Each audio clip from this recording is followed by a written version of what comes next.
We start standing up for them, we won't get their attention. People telling you that the black boy doesn't want to learn, the black boy doesn't want to go to school. How big of a lie is that? The black boy wants to learn as much as everyone else. Have you ever seen a child on his first day of school of kindergarten? When it's time for your son to wake up in first grade, he's woke before you. His clothes are on, his book bag is ready. Mom, can we leave now? Second grade, he's still motivated. Third grade, he's still motivated. And then in the fourth grade, a transformation begins to take place. When it was the first day of school for fourth grade, you notice he didn't even get out of bed. He asked you if you can stay home.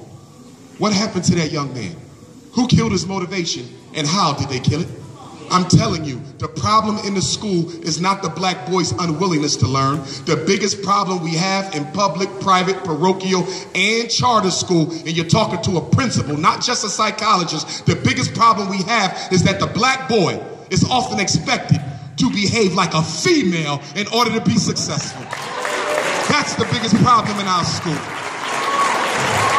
That's the biggest problem in our school.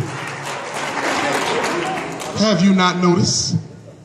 Have you not noticed that 97% of all teachers in America are female?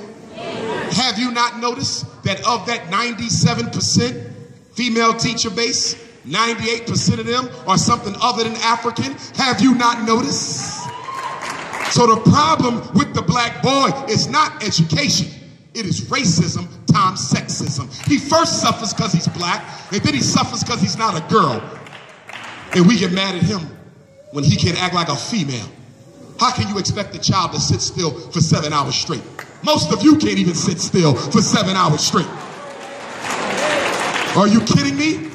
He goes to a school where there's no recess. He goes to a school where there's no gym.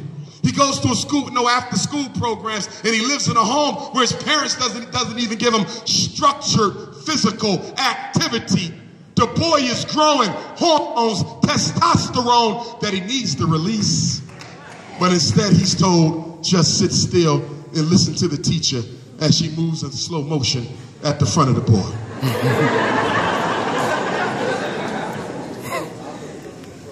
If I was in charge of the schools in Milwaukee, what's the first thing I'd do? First thing I would do as superintendent is I would have a massive national black male teacher recruitment campaign until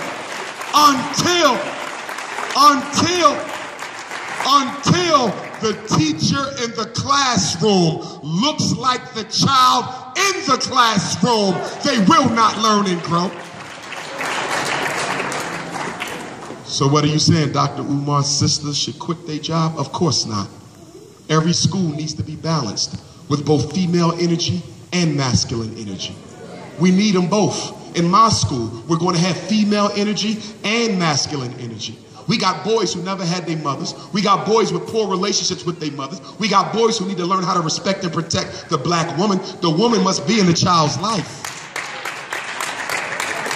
But that doesn't take away from the fact that what he craves is his father's validation. What he craves is something that looks like him. Not as the MTA, not as the probation officer, not as the classroom assistant, but as the instructional leader. We got to give them men. So at the Fred Douglass Marcus Garvey Academy, we're going to give them those men. At that school, we're going to teach your children agricultural and agronomical science. They're going to learn how to use their hands and grow and take care of their bodies by the food that they eat. Yes, sir. Imhotep said, let food be thy medicine. Are you aware, Wisconsin, that 85% of black people who die prematurely die from diet-related medical diseases? And not only do we die from diseases related to the food that we eat, we die not necessarily from the disease itself, but from the medicine they gave us to deal with the disease. The medicine is killing black people more than the disease. It wasn't heart disease that killed grandma. It was the heart disease medicine. It wasn't diabetes that killed auntie. It was the diabetes medicine. So we got to go back to nature, brothers and sisters. We got to get our taste buds in order. And so we're going to teach our children that. We're going to teach them financial and economic science. Because sending black kids to college as a solution is causing more problems than it solves. How many of us sitting in this auditorium went to college and sitting on student loans that we can barely pay the hell back? And all we want to do is send our kids to college so they can be a slave to the banks just like we are. We got to say no to that. Do you recognize what America has done? America has exploited black people's desire to get an education because once upon a time we couldn't. So as soon as our children graduate, we want to send them off to UCLA, send them off to Harvard and Howard, send them off to Texas and University of Minnesota. We want to send them off to the University of Wisconsin-Madison. Nothing's wrong with that if your child wants to be a doctor. Nothing's wrong with that if your child wants to be a lawyer. Nothing's wrong with that if they want to be a teacher, an engineer, a psychologist. But a lot of your children do not necessarily want to be something that requires a college education. So why the hell you sending them? We got to give our children options. So in my school, children will master real estate as a freshman in high school. In my school, they will master stocks and trades and investments on Wall Street as a 10th grader. In my school, they will have a business plan by the time they've done the 11th grade. We want to teach our kids how you get paid without college. Because America has set up a situation where they send all the black people to college and the white folks keep all the damn money. So we got all the degrees and they got all the wealth. We got all the education and they got all the capital. You working on your third master's and broke as hell. We got to change that up for the children. Y'all know what I'm talking about. Go get a job. You can't get the job because you're underqualified. So you go back to school, you go to Milwaukee Area Technical College, get you a 2-year bachelor's degree. You come back, still not qualified enough, sir. So then you go to the University of Wisconsin-Madison. Guess what? 4-year bachelor's degree. Come back, still not qualified. You go back and you go to Chicago and get you a master's degree. Come on back, overqualified. Still not qualified. You go get a second master's.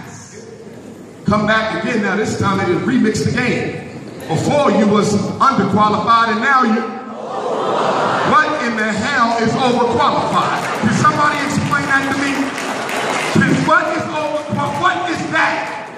If I want to sweep floors of McDonald's to keep the lights on in my house, who are you to tell me I can't take the job because I have too much education? See, that's why you got to understand white racism. You got to understand white supremacy. And a lot of you don't understand it. It's the invisible giant. It influences every day of your life, but you can't see it because the new racism, Milwaukee, the new racism is to act like there is no racism.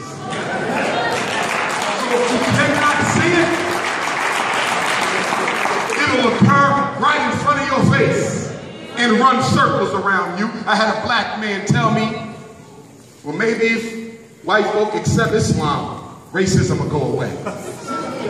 He said, Negro, you crazy. Then somebody else told me, maybe if you accept Jesus, racism will go away. Somebody else told me, once we educated white folk on the greatness of ancient African civilization, once they knew that we built the pyramids and charted the skies, and develop every single discipline in the world, maybe they will respect us better.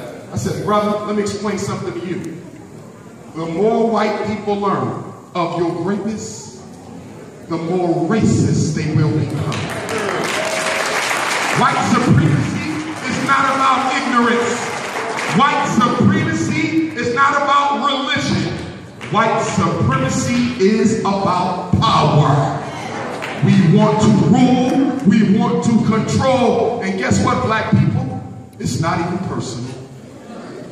Some of you got white friends and co-workers and y'all get along all right, and that's okay, but guess what? That's personal.